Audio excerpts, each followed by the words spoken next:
J'ai vu dans son rapport, il n'y a pas eu, en quelque sorte, de rapport oral.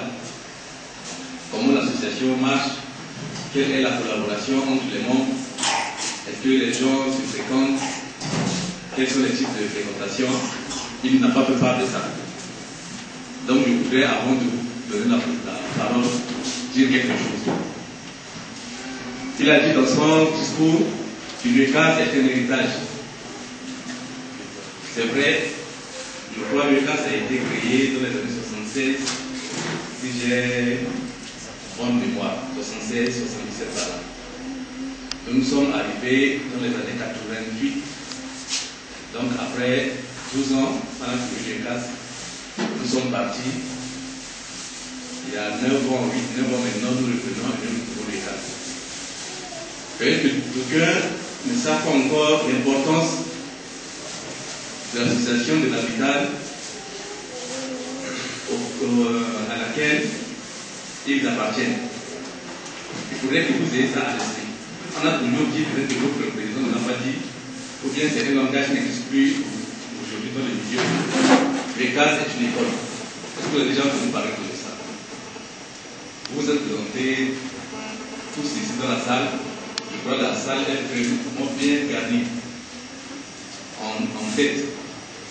Mais il y a l'école pour avoir des diplômes, mais il y a également l'école de la vie. Et l'UECAS, c'est l'une des écoles de la vie. Peut-être que les institutions ne sont plus ce que les institutions étaient à notre époque, mais c'était des débats d'idées où on pouvait se surchauffer, mais à la fin, on donnait raison à qui avait le plus de faire. C'est une école au sein de laquelle on cherchait à convaincre. Les débats étaient tellement d'un niveau que tout un chacun cherchait à se positionner. L'UECAS est une école et ça, vous ne pouvez jamais faire ça. Vous n'êtes pas sans ignorer les difficultés que notre pays connaît aujourd'hui. Ces difficultés, c'est tout seulement au fait qu'à un certain moment, les gens ne se parlaient plus. Les gens ne se parlaient plus, les gens se défiaient les uns des autres. Mais si vous vous intéressez à l'UECAS, vous allez vous confronter à cette discussion, à ces débats qui vont vous habituer à affronter la vie active. C'est vrai qu'il y a beaucoup de choses qui vous divisent aujourd'hui. D'aucuns sont boursiers, d'autres non. D'aucuns sont subventionnés par leurs parents, d'autres par leurs propres moyens, d'autres par la bourse. Mais vous devez avoir à l'esprit, vous devez vous unir autour de ce qui peut vous unir. Ce qui peut vous unir en ce moment, ce sont vos études. Vous devez militer pour avoir de bonnes conditions d'études. Et ça, je crois que vous pouvez l'avoir que au sein de l'UECAS. Autre chose qui puisse vous unir aujourd'hui, si vous n'avez pas peut-être à l'esprit, c'est le fait que vous êtes en train de travailler pour le développement de notre pays. Vous êtes aujourd'hui étudiant, c'est le développement du pays qui est commencé, pour ceux qui ne le sachent pas. Donc, l'unité au sein de l'UECAS se confronter à diverses idées, c'est se former également pour l'alternative. C'est le fait que vous ayez à l'esprit. L'UECAS est une école. J'ai été attristé quand je suis arrivé et quand on m'avait dit qu'il n'y avait pas de bureau exécutif.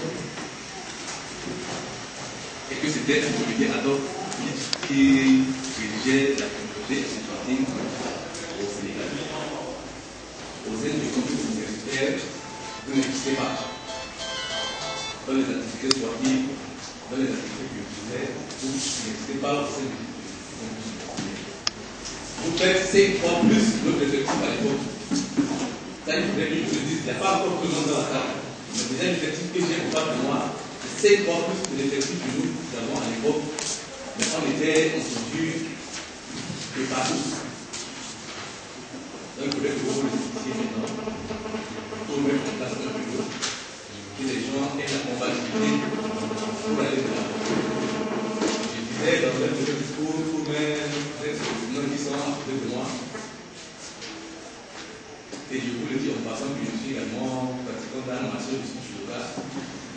Quand vous êtes en face d'un adversaire, à un moment, vous sentez que vous ne pouvez plus. Vous sentez que la force vous monte. quand vous êtes fatigué, vous êtes fatigué.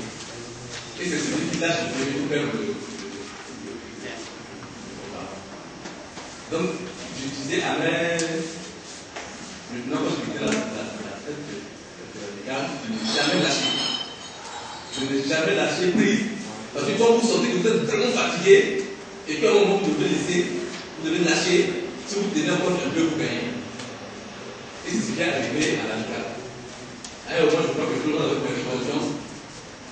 Tout le monde se sentait fatigué, plus fatigué, et vous avez lâché. Et c'est ce qui a conduit l'amical dans cette situation actuelle. Et je crois que vous essayer pour le mettre dans l'amical, créer des activités pour vous trouver, pour vous parler, pour discuter, pour mettre de l'ambiance. Je crois que je ne vais pas me laisser plus que ça pour dans les discussions. Je ne sais pas si au niveau de la table, les camarades qui ont été participés avant de passer la parole pour commencer sur ces rapports. Donc,